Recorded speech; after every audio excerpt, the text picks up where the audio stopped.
Da je šport doma v občini Hoče - Slivnica, potrjujejo rezultati, s katerimi so se v lanskem letu ukitili klubi ali posamezni športniki oziroma športnice. Priznanje večera je bilo zagotovo najšportnik in športnica leta 2021. Kaj pa so cilji v karieri? Ja, prvo vsaj zmagati za medaljo na Evropskem prvenstvu, ker mi zdaj ni uspelo v Zagrebu.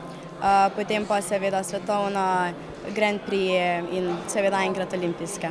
Med skupaj 11 podeljenimi priznanji in nagradami za športne dosežke in doprinos k športu v občini Hoče - Slivnica so podelili tudi plaketo za najboljši športni kolektiv, ki so jo prejele članice odbojkarskega kluba Formis. Pravijo, da jim naziv veliko pomeni, a pred njimi so že novi cilji.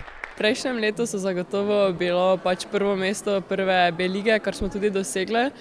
Žal nam je potem v kvalifikacijah za prvo A malo zmanjkalo, ampak se mi zdi, da smo potem to v letošnjem letu popravile in se tudi letos uvrstile v prvo A ligo za naslednjo sezono. Občina Hoče - Slivnica je športno zelo bogata občina, saj beležijo več kot 1000 športnic in športnikov. Računamo, da je pri nas registrirano preko 1100 aktivnih športnikov.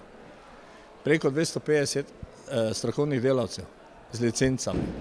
Tako da je seveda to je tudi plod potem vsega so takšni uspehi.